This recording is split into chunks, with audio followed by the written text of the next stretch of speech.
Hello, gorgeous, and welcome to the Women on Top podcast. I'm your host, Valerie Lynn, and with over 15 years of business experience, I became truly passionate about finding ways to support and hear from way more women. And what we know to be true is that women thrive when they are in their favorite position, on top. On top in business, in relationships, in personal growth, and on top in being real and authentic to who the hell they are.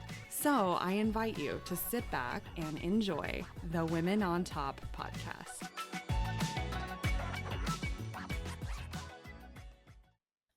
Well, welcome back to another incredible episode of the Women on Top, everybody. And today I am so delighted and humbled to get to share space with Dr. Courtney Tracy, who is widely known as the Truth Doctor. She is a licensed clinical social worker, a doctor of psychology, and a mental health advocate who really blends this combination of raw and relatable honesty with her professional expertise. And I'm just really obsessed with how she shows up. She has gained a massive following for her no BS approach to mental health, trauma, and she is one of the first therapists to really publicly disclose her own mental health challenges, which I think makes her especially unique and really a pioneer. So to me, she is the epitome of a woman on top. And Dr. Courtney's award-winning work has really been featured throughout many major media outlets. And she just continues to be this leading voice in the mental health space. And she's done a lot actually to help me with my own mental health. And so I am so excited to welcome you. And thank you for joining me, Dr. Courtney. Thank you so much. That was a beautiful introduction, and I took it in as you were saying it, and I'm honored to be sharing space with you. So thank you for seeing me in all the ways that I've showed up. Oh gosh, I so appreciate it. And as I was reflecting today on this conversation, I was thinking about what it was that initially connected me to you. And it's truly how you show up. And so it caused me to think about what was it for you? Because so for anybody listening, if you don't follow Dr. Courtney, please go do that. I can't imagine somebody not following you, but the way that she shows up is very authentic. And when I say authentic, I mean completely pulling back the curtain to me. Like you have shared some very transparent pieces of your own journey, and that's very different, especially in the professional space. Like I really feel challenged with that, even working in my own job of like, gosh, how do I show up as my whole self and also hold this professional image as well? So what was it for you that you were like, gosh, I'm just going to pull back the curtain and make this happen and share myself with the world? What was that about? Yeah, thank you. That's a good question. And I don't think I've been asked that question before. And maybe it's a question I should have asked myself already, even. I think really ultimately what it is growing up with nothing and knowing that I can survive that. I'm not afraid of anyone's opinion of me and what they might take away from me because I can be whole without that. I think that's part of it. I mean, I wasn't whole, obviously. I created this life for myself, but I think that's part of it. And I think the other part is that I believe in what I know as a professional, and my brain doesn't, like, the knowledge that I know of being a therapist doesn't disappear if my tattoos are showing, doesn't disappear if I'm in a bikini. But to others, some people may perceive that it does, and I'm here to prove that it doesn't. I really love that because that was what I personally connected to, was the fact that I like to use colorful language sometimes. And yeah. I think it's fun. It's part of my sass. It's just, part of my personality. I think it's fun sometimes to wear, certain clothes that are a little edgy, to wear the bold lipstick every once in a while. And you do that in such a way that I think you just really own it. And there's an inner calm confidence, which I think is different than like the brash outward confidence. There's this like innate confidence that you have. And I just wonder how more women can get that. That's a good question. I mean, I think Well, I think my book can help a lot. Yes.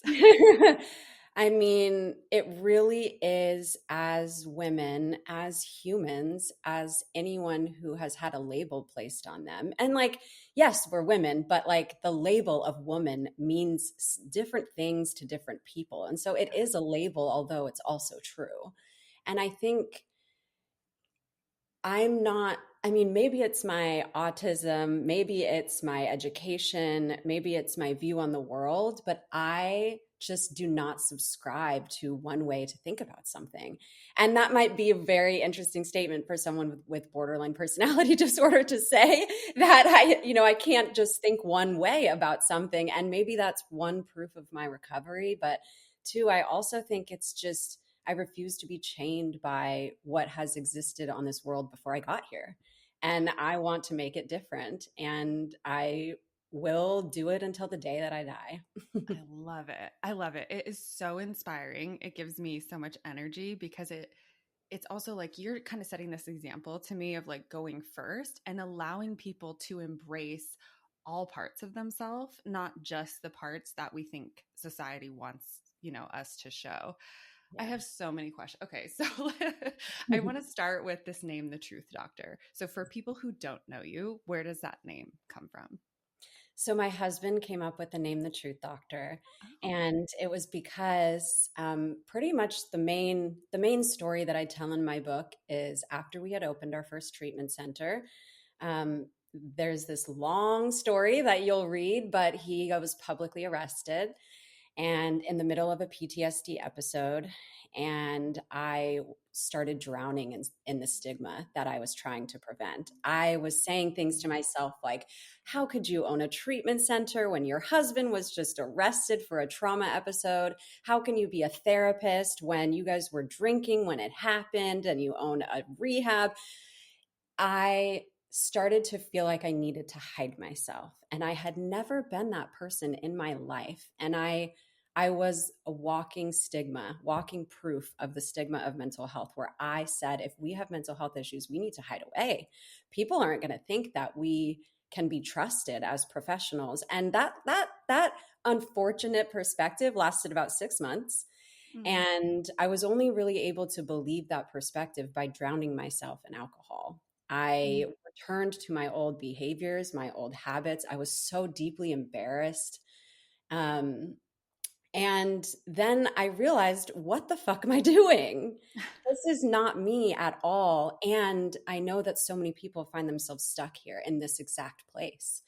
And so, what is the truth? The truth is, I'm a human being that happens to have a license to provide therapy, and I am just like you, and I am mm, just like my clients. And the word doctor, the actual meaning of it is to teach or to heal. And mm. so I teach and I heal through my truth. And it is a title that I have truly embodied over the last 5 years. And I don't think it could be any more appropriate. Yeah, gosh, that is so powerful. I teach and I heal through my truth. I feel like there are so many people that could be embracing that. Like, how many of us are trying to do something and stuff down the shadows of the dark parts of us and not let that be seen, but only shine the light? And I think that's your secret sauce, at least to me. It's you embrace this whole picture and you share the dark just as much as the light, Mhm. and that's the transformative piece. Like that's why I would want to work with you or listen to you or be influenced, is because I see myself in you, right? And I really love that. So thank you for sharing that Of piece. And I love course. the name. So kudos to your husband. Thank you. Yeah, I know. I'm like, thanks, Max. Yeah. Um, you specialize and talk a lot about something called borderline personality disorder. I didn't know what this meant before really embracing some of your work and just listening to you. And I remember listening to a podcast on a walk. Like I can remember where I was. And I was listening to you speak about this. And there were parts of it that resonated with me, which partly like terrified me and partly gave me this sense of clarity and calm. Mhm. And Makes I'd love to just dive into that a little bit. And if you could explain to folks, what is BPD and, how does it show up? Definitely. So there are different types of mental health disorders, and one subset of a mental health disorder is a personality disorder, which is different from some disorders like depression or anxiety, panic disorder, where they can arise and then they can dissipate and your symptoms can be relieved. Back in the day, people thought personality disorders were not that type of disorder. They were Mm. pervasive, lifelong, inflexible, never changeable. And we have learned different things now. However, to explain what a personality disorder is kind of requires going back to that old definition. So, we all as humans have personalities. And usually, what a personality is a combination of traits. So, in this situation with this person, we might act this way. In this situation with this person, we might act this way. Maybe it's a boss, a friend, a stranger. And we would adjust the way that we would interact with them based off of our goals. Like, what do we want from them? What do they want from us? Who are they in our life? But with a personality disorder, the brain usually only reacts in one way. Like, it has one defense mechanism, one way of engaging with the world, and that's it. And well, that's not it, but that's what we used to think. And borderline personality disorder was named borderline because researchers considered it to be on the borderline of psychosis and neurosis, meaning you literally obsess and freak out about everything. And you engage in the world in a way where it seems like you're not understanding how most other people would react in this situation. And it's more so like, it's not psychosis, but it's like something's going on that you're not seeing, like delusional, paranoid. And these are like big pathological words. Yeah. But ultimately, what's happening in someone that has borderline is the brain is deeply afraid. It didn't it didn't build the calm mirroring connections when this individual was growing up. And so the brain became very concerned that every person around them and every situation that they found themselves in was going to hurt them, was going to harm them. And so the brain will see someone's facial expression or hear the tone of their voice, or they won't show up for 5 minutes, or and in normal humans, it's like we might get anxiety and we might be like, oh my God, do they hate me? Are they not going to show up? Like, did I say that wrong? What's going on? And there's like, but that's like normal.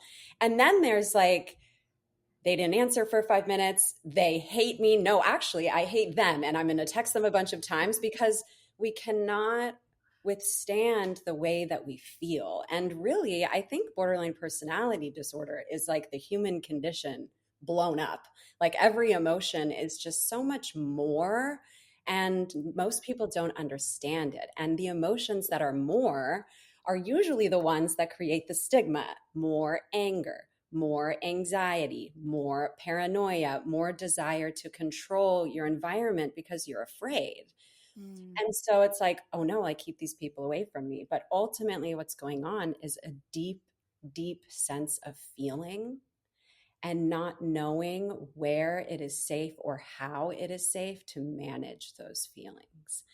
And Mm. so we are humans and we have emotions, and other humans have emotions. And if you don't know how to handle emotions, you're fucked. Ultimately, you're fucked in the world. And so the work really is realizing that, Uh-huh. learning how to control that, um, and That's accepting that you have to live in the world acknowledging that sensitivity. You have to acknowledge that when someone like looks at you like you've said something wrong, but they're actually just curious or confused, they're not looking at you like you're disgusting, you know? But the brain doesn't think that. The brain doesn't know. And so, in order to overcome borderline personality disorder, or really any personality disorder, it's realizing that you are not your brain, which is part of what my book shares. Your Mhm. brain is unconscious. Your brain has its own mind, and you have to learn it. You have to befriend it. You have to watch it and go, why are you thinking that? I don't want to Mm. act like that, and do the work to undo what your brain knows. Wow, there's so much in that. And I just love the way that you articulate it because it makes so much sense. And like you said at first, it sounds so scary. Like, it sounds like when I hear that, honestly, I think to myself, do I need to be like locked up? Yeah, right. Yeah. Okay. And that, I think that's the perception we have of some of this. But then listening to it, it's like, gosh, yes, I have definitely been the person that did not know how to manage my emotions. And I felt crazy inside of my head at points. And so, do we all like, is this a spectrum, and does everyone fall somewhere on a spectrum, the spectrum with BPD? Does everyone have a little bit of this at some point in their life, or what does that look like? Yeah. I mean, it might be a bold statement, but I would argue that it's true. And the only reason I would argue that it's true is we don't become unhuman getting a personality disorder. We're still humans. And so not all humans have personality disorders, but everyone that has a personality disorder is a human. And so, Mm. yeah, everyone experiences what we do, just not at the proportion that we do. And maybe not everybody experiences suicidality or self harm, which can be behaviors that happen because your emotions are just so intense. Um, but, sometimes it is kind of a common thought, like just like, oh, I don't want to wake up tomorrow morning. Or like Mm. you're just so angry at yourself and you're like, why did I do that? Like very casually, like, why did I do that? But then there are ways where that behavior can become non-adaptive, maladaptive. Like maybe it is helpful to be like, for a second, like snap yourself out of it, but it's not helpful to like literally punch yourself in the face as an example. But there's just Right. definitely different intensities. And Mm-hmm. part of what my book does is it normalizes that. It's like, hey, we're all human. And I think we might all look at people's symptoms differently. If we could just pause and realize I might not understand their full experience, but I do understand their experience enough to not completely pathologize it and treat them not like a human. Okay. I think this is probably where your book is leading. But how do we help manage it? I know this isn't something that you solve. It's not like you take a pill and this is fixed. Mhm. So, can you talk about that? And I would love to kind of hear, because I think your book is a little bit of a expander on the 12 steps, or it's like even more, maybe not an expander, but like its own version of that. Yeah. So I'd love to hear a little bit about that. Definitely. I mean, really, the book, so it's called Your Unconscious is Showing, Take Love it. Control of Your Life Using the 12 Steps of Consciousness. And, for anyone listening, I just like, if you think about behaviors that you engage in that you've already tried to stop and you're still doing them, thoughts that you have about yourself or people from your past or people in your present, and you're like, I really wish I didn't think that about them, or I really just wish that thing that happened between me and them could get out of my memory. Or maybe you feel really stuck in your career or in your education or in your relationship, and you're wondering, like, why am I stuck? What is the thing that's not allowing me to be the person that I want to be or stop doing what I no longer want to do? So, like, thinking about those behaviors and realizing that you're still in it. And how are you still in it? Why are you still in it?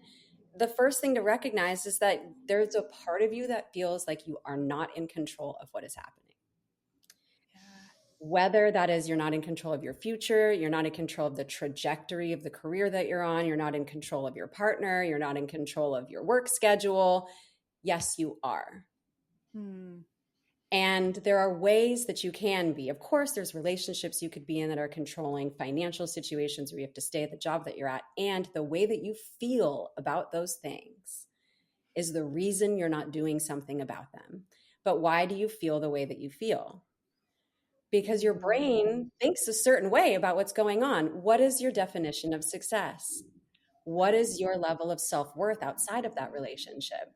What was the relationship you saw growing up with your parents? What did they say your Yeah. career should be like? And there's more to it, even. That sounds like go to therapy, right? Right. But there's way more to it, because if we're just thinking, why Yeah. am I in this situation and how do I get out of it? That's not addressing all the parts that are controlling you, just like you mentioned earlier.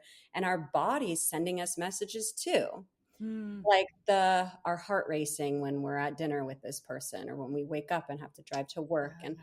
we're ignoring messages, and we are living in stories that no longer make us happy, and we're making decisions, or I should say we're allowing our brain to make decisions for us without pausing to say, is Hmm. fear leading this? Is an Yeah. old definition I no longer want to be living my life through leading this?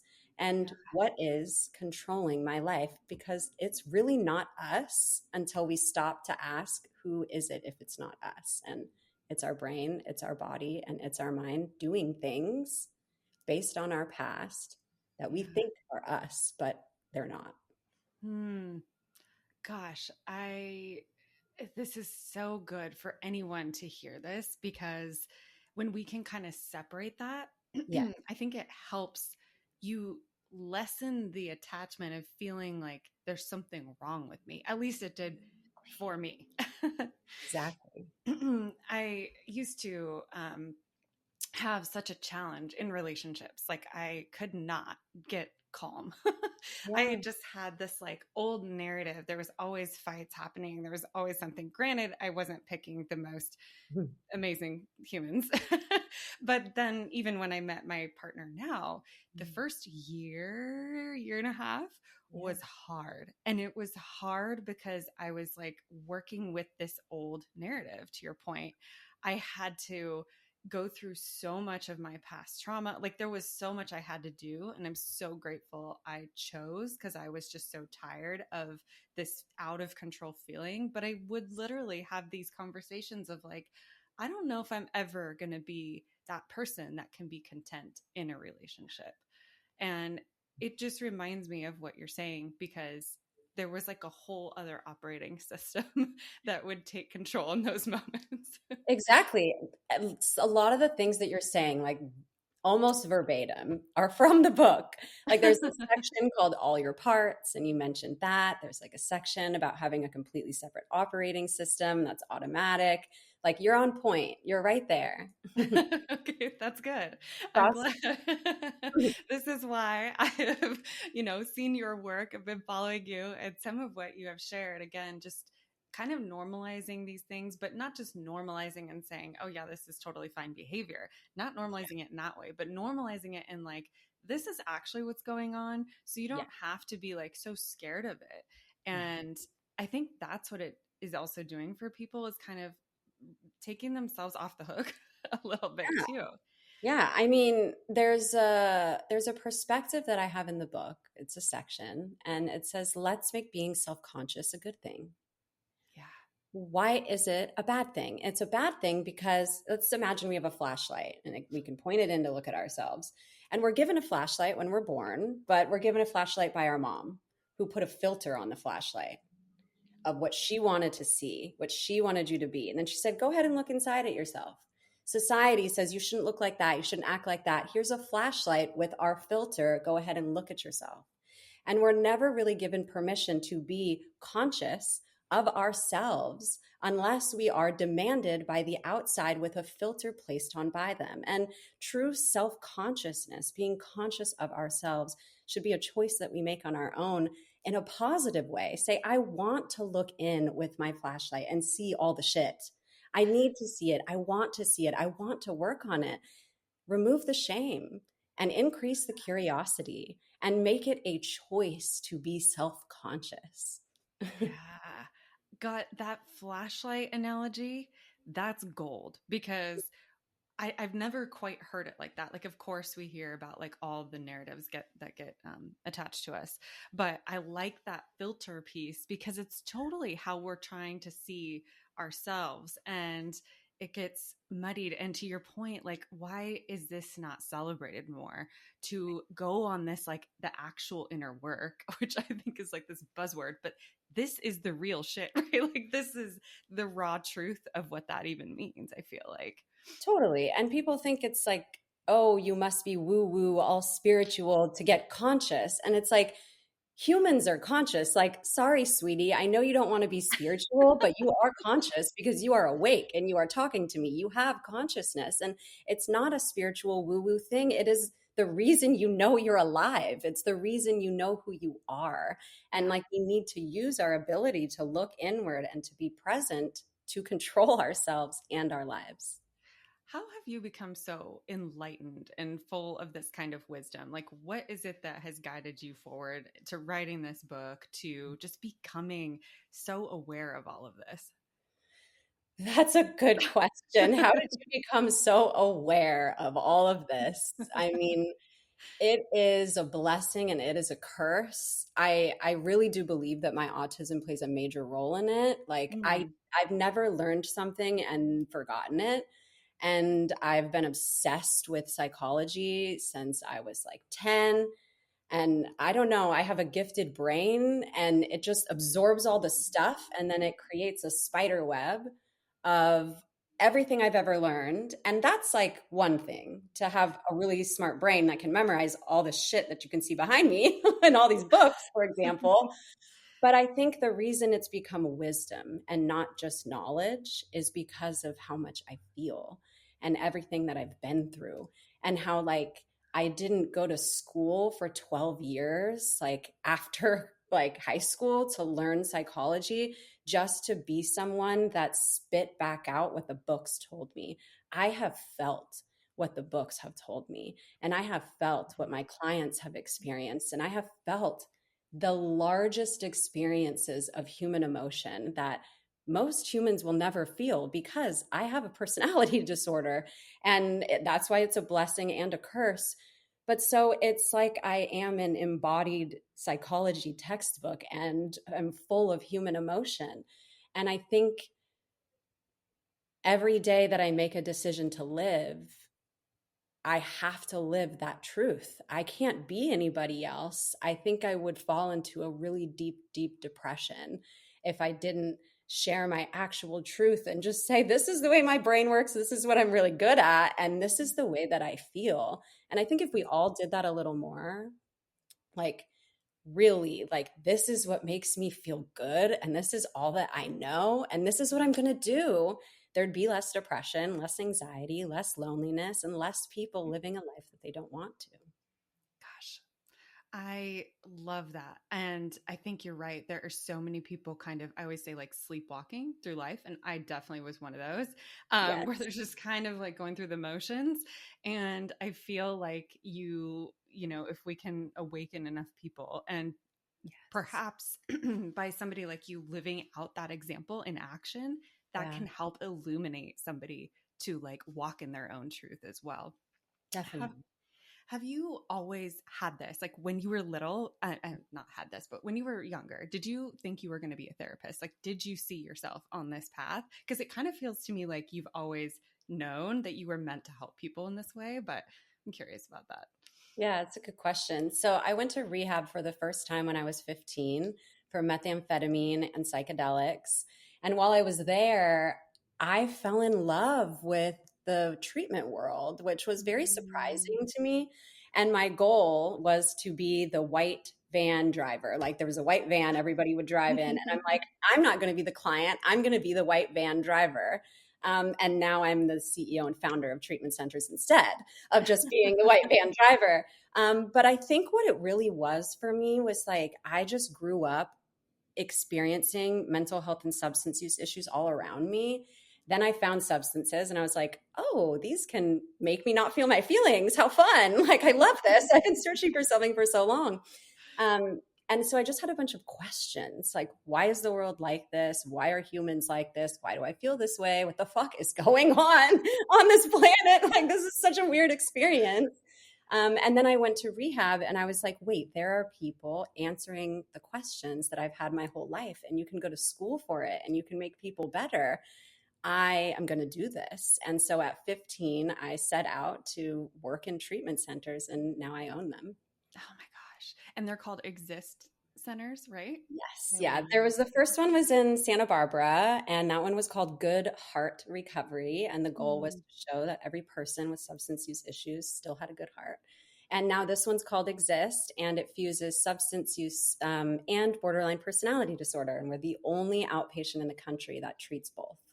wow, that's phenomenal. What has that been like opening that center for you and like reflecting back on that time when you had the aha of like, gosh, there's actually people here who are making it make sense for everyone else? What's Yeah, that process been like? it's been amazing. I mean, we opened it in our hometown and we treat our neighbors and our community members, and it's incredible to literally drive by streets where I know I've passed out underneath cars, and that's on my way to a treatment center where I'm treating people who are experiencing the same thing right now. That just gave me chills. Do you believe, because sometimes I'm a believer that we are gifted our darkness so that we can then help others through theirs. Do you think that you were gifted this experience of going through some of the drug addiction and all of that because you were the one that was meant to help serve other people in that type of way? I think that that's a question that people can either say, are you saying that we have to experience bad things? And I don't think that that's what you're saying necessarily. Like you must experience bad things, but if you do, No. then you can. Yeah, Yeah. yeah. But I mean, I'm prefacing it with that because anyone that's listening that might have that reaction, like, oh, is that? I don't think that's what's going on here. But I think it's important to acknowledge that. I think that as humans, we have the ability to take what we experience and turn it into something. And Mm, so we can have these things happen to us. And part of being able to make it into something purposeful and meaningful is to not push it away. But that's what we do as humans. And that's in the book too, is it's painful. yeah. I don't want to experience this. I don't want to feel this. Why did this happen to me? It did happen, or it's happening. And there's nothing you can do about it. And so there's nothing you can do about the fact that it happened. And so what are we going to do about the fact that it happened? Mm, And we're going to do something about it, and we're going to make it the best that we can. And humans have the potential to do that because we are conscious.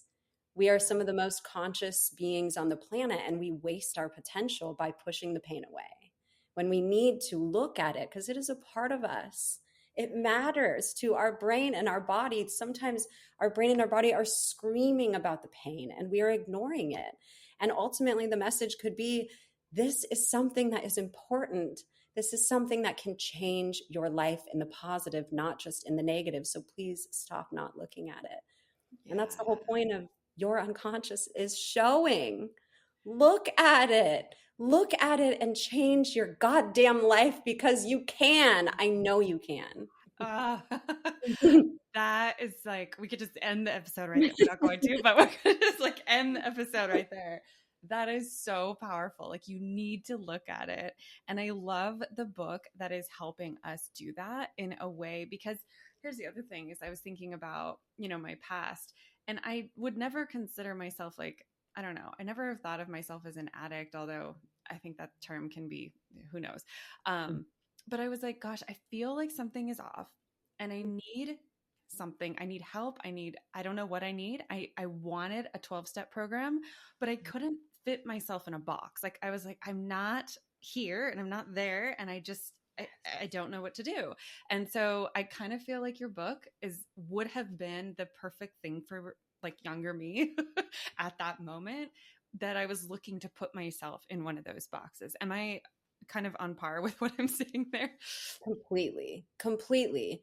Because even myself going to rehab, I mean, I'll say I was addicted, then I'll say I wasn't addicted. And it's like, what's the definition that we're going with? And then people are like, she's so inconsistent. And I'm like, inconsistency is good, actually. I need a flexible personality. So it's okay to be inconsistent. But Yeah. ultimately, it's like, I didn't really resonate with like the full 12 steps either. Like, I don't need to never use again. And I'm not like a lifelong addict, but I've done things that I don't like.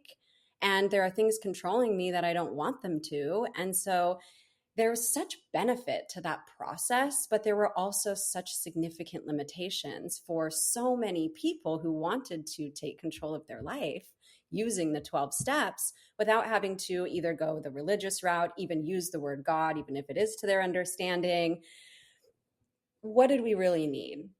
We needed to take that process out of substance use, out of the term of addiction, and make it understood that every human is unconscious.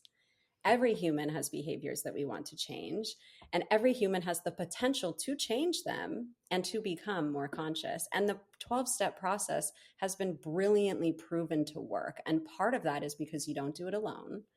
Eventually, even if you start helping someone else and you do it the steps alone initially, you don't do it alone.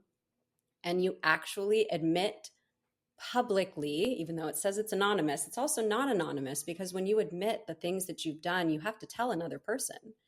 Mm-hmm. And even if it's in the anonymous group. And not only do you have to admit your wrongs to another person, you have to go and make amends to all the people that you've hurt. And that's not necessarily part of therapy. And that's not part of any evidence-based intervention, is to go and apologize and make amends for all the shit that you've done. It's recommended, but it's not an actual step of therapy, but it is a step of the 12, but it is one of the 12 steps. And so the 12 steps is asking you to believe that you can be conscious, look at your unconscious, do something about it, admit how unconscious you've been and to the people that you've been unconscious toward, continue Mm-hmm. learning about your unconscious, and then help someone else become conscious like you did, because that's what I'm doing. I'm showing my conscious change, and I'm allowing people to realize that they have the potential to do that too. And ultimately, that's what a sponsor is in AA. Mm-hmm. Absolutely. So this process is something that you yourself have been walking this whole Yep. entire time. Yep. And that's where the premise of this book came from, I'm guessing, is that Yep. you were realizing this and then had to put it out into the world. Or what was the moment that you were like, this is the time for this book, I need to get it out there? Yeah. So this book was actually not going to be what it was or what Oh. it is now. And I had, it was more so like more memoir type and more like, let's look at my life story. And then I had changed it when I had already been 3 months into writing the book. And then my mental health got really bad. I was pregnant with my daughter. I had just done IVF, which was very traumatizing for my Mm. sensitive body. And I was drowning. My mental health was the worst it's ever been. And I had to return to what I knew worked. And I had to return to doing the 12 steps, even though I wasn't using, I was pregnant. But I was like, I wanted to go through that process again. But then I also needed to go through therapy, and the therapy that I knew worked. And I needed to do both. But then I thought, wait, this is the real process of healing. This is the real work that I've been doing since I was 15 years old, is I've done both of these processes at the same time. And I've never adhered to the restrictions of 12 step. And I've never really believed that the evidence-based practices from therapy needed to be contained only in therapy. These Mm. are things we can do on our own. So I reached out to my agent and I said, I have a crazy fucking idea. I'm going to rewrite the whole book. And instead of making it the story of my life, I want to make it a way for people to change the story of their own. Can I Mm. do it? And she said, you have 5 months. Good luck. And I did it. And I 5 months. actually submitted the full manuscript 20 hours before my daughter was born. Oh my gosh. 20 hours? 20 You were hours. about to like have her. So you were I literally submitted it and went to the ER the same day. okay, that is not only like radical, but I feel like really spiritual in a like cool sacred way of like you just birthed this manuscript and you're literally gonna like go birth new life. Yeah, it Wow. was wild. I was like, my email to my agent said, Dear Cece, here is my manuscript with 20 hours left to spare. I am now going to the hospital. I hope you like it. Yeah, you cannot critique it because I'm gonna be in labor. Yeah, it's perfect. Here you go. Yeah. That's amazing. I'm thinking about your daughter too and all the work that you do, the way you show up. What is, some of the impact or the resonance that you hope comes through and translates to her in the way that you show up? I have a son as well. He's And 6. okay, so for both of them And then. yeah, I think really what it is I know so much more than my parents did. I mean, really, my parents know fucking nothing. It's like so obvious that they're such unconscious people. And it's still something I'm coming to terms with. And I really want them to do the 12 steps. But ultimately, they probably won't. And that's acceptance. And I know so much about the human brain and the human body and the human mind. And so when I'm raising my children, I am teaching them what anger is. I'm not just teaching them that anger is okay and like how to handle anger. I'm teaching them this is what's happening in your brain. Mm. Because you're not an angry child, you are a child with an angry brain. And I want you to understand that, because when you just feel like we can talk about humans in general. When you just feel like an angry human, you might feel like something's wrong with you.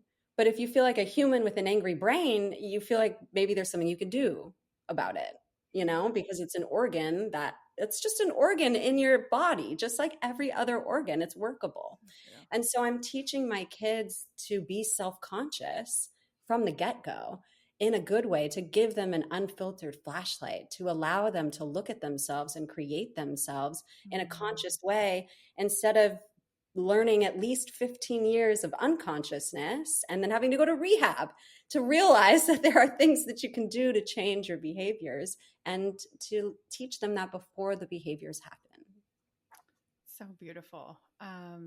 Something that was just coming through to me was like, gosh, I wonder if, we can kind of rephrase self-love in the sense of like, loving your whole consciousness, like loving the unconscious parts too. And like looking at that is the ultimate form of self-love.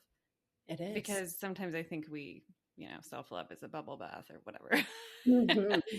And the way that you just articulated it is so much deeper than that. But that's like such a lasting impact, because it just reminds me of this like effect that they can then have on other people. And of course you're having this effect on others, but for your children, that just feels so profound. And this is a side note, my brain just went there, but I was like, gosh, I feel like the flashlights like almost need to be given out as like souvenirs or something, because that is such a, like, a burned in my mind. I'm like, okay, every time I see a flashlight now, I'm going to be thinking of you. It's a good That's like, idea, actually. Maybe we'll do flashlights for all the guests at the event. I was, there's like Probably will do that now, so you can expect one. little mini flashlights, and then it reminds them of like, you have your own unfiltered flashlight. I love that. So, it sounds like you have some challenge with your parents, and I know we're like wrapping this up, but as I was thinking about your transparency and just some of the things that you have fully disclosed online, is there something currently that you are still dealing with that feels like it's a challenge, that you're like, gosh, I'm still actually working through this real time today? That's such a good question. Mm-hmm. Thank you for asking that. Let me think. Actually, yeah, there is something. So, and it's pretty relevant to my whole Truth Doctor story. So that first treatment center I told you about in Santa Barbara, Good Heart Recovery, I sold it in 2021.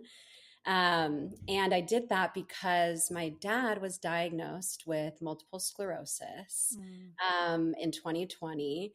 And that was really hard for me as a daughter, because we had a very difficult relationship growing up. He just wasn't around. My parents were never married. And after I had my son and, I was making good money, I was like, my dad's going to come live near me and we are going to be able to repair our childhood, the relationship that we never got to have. And then he'll get to have the relationship that he wanted with me as a child with my son. And 3 weeks into him coming, he was diagnosed with MS and his symptoms started getting horrible right away. And that was 5 years ago, which is crazy to think about. Was February of 2020 that the symptoms started. And the difficulty about both of my parents being unconscious is that my dad's unconsciousness is preventing him from helping himself. He has certain beliefs about him as a man, certain beliefs about him with the healthcare system and medication and the word strength and what that really means. And it's like all these things that are unconscious, and at the same time he has all these values of like, I love my daughter, I want to live a long time, I want great relationships with my grandkids. But both of those things cannot exist at the same time. You cannot have the conscious goal of being close with your family and then unconsciously be allowing your health to go to shit. Yeah. And so that's kind of like where we can all reflect and think, what is something I want and what am I doing and why am I doing it? And so for me, something that's really difficult is we still get in pretty bad arguments, and we've never argued ever until we tried our hardest to be close and this thing got in between us. And so that's difficult for me because it's rattling my concept of father, and it's rattling my concept of family stability and what I wanted for my future. And so how am I dealing with this, right? For anyone who resonates in a similar way to like seeing someone that you love want to be one way, and then they're acting another way, and you might be a therapist and you might be their family member and you might know exactly what to say and they should probably listen to you. They aren't. And so step one, not from the 12 steps, but step one for this is accept it. Accept it. Doesn't mean you like it. It means this is what's happening. And now that I know that this is what's happening, I can do something about it because I'm admitting the truth of like the reality of the situation. So start there. Yes, I see it and it's real. And then how do I feel about it? And really check in there. Don't push any of those feelings away. And then what behaviors will allow you to stay in your own values while dealing with the situation? And reflecting and always going back to that. You say, I accept what's happening. How am I feeling about it? These feelings are okay. And how can I next behave in my values, regardless of how I am feeling? And that's DBT. And that's how you heal from borderline. And that's how you heal from being a human that is out of control in situations that are uncomfortable. Yeah, I love that. How can I act in accordance to my values? That's really, really good. And this example, I feel like so many people can relate on so many different levels. I think we've probably all at some point kind of been there where we're watching a friend or family member who says, gosh, I want this, and they're not doing the work to help themselves. And it is really tough. I mean, especially when they're somebody that's really close to you. Thank you for sharing that. I don't, excuse me, I don't ask that question because I want to hear the challenges and the pain necessarily, but I think a lot of podcasts or conversations that I listen to, they always share the overcome, like where they're at now. I'm like, oh gosh, I've overcome all of this. And I like to have the conversation of like, well, yeah, but what are you dealing with now? Because that's what I also, relate to. And I think it just paints a more realistic picture. So thank you for sharing that. Yeah. I appreciate that. I have a tradition on this podcast where I am asking the guests that I interview to leave like a quote or a reflection or something for the next guest, not knowing who it is. So, what I'd like to do is just share the quote that was left from my last guest for you, and then invite you the opportunity to do the same. I love that. So, the last guest shared, she said, there's always a metaphorical curtain to be pulled back. Whoever you are looking at and potentially comparing yourself to, if you're struggling with that, whether it's someone else making way more money, or if it's someone who's climbed the corporate ladder higher, or if it's someone on the TV screen, you also want to make sure you're not comparing your day 1 to someone else's day 3,000. And you've got to remember that maybe this person has way more experience and a large team supporting them. But just remember that there's always a metaphorical curtain to be pulled back. I love that. Yeah, I liked it too. And I always end up needing to hear whatever people share. So, Yeah. love to ask you if you have anything you'd like to leave, just something that's on your heart. It doesn't have to be a specific quote, but anything you feel called to share. I don't know why this randomly just came up for me, but I feel like maybe it's because of what I just shared, like the story of what I'm still dealing with. And I don't know why I feel so hesitant to say it. But I think what I want to leave the next person, and I would love to know what they think about it, is that thing that you're not saying to that person. It is time to say it to that person. Ooh. I felt that in my whole chest. Yeah. That just hit me because I'm thinking about something that I've been needing to share. And anyway, we'll just keep that. I'm not going to say that, but I think I will share that with the next guest and I will report back. But that's That'd be great. that's really deep. I'm so glad that that came to you. Thank you for sharing that. And this has been just truly like such an honor. I have loved getting to share time with you. I feel like I wish you lived like next door. We could go grab coffee and talk for hours, but truly, I just appreciate you. And I think your impact is further and deeper than you could ever imagine. And I just am so grateful that there are women like you who are helping women like me rewrite some narratives and believe in ourselves and shine light on all of our unconscious. So thank you for being here today. Thank you so much. It was an honor to share space with you as well. I would love to come back anytime. Thank you for tuning into the show today. And before you go, I just have one quick favor to ask of you. There is a really simple way that you can help support me and help support this show, and that is to hit that follow button on whatever app you're listening to the show on. I'm trying really hard to level up the content and deliver unique value and amazing guests, and just hitting that follow button is the magic that will help continue to empower that. And remember that the world deserves to hear your voice and your stories, and you deserve a place at the top.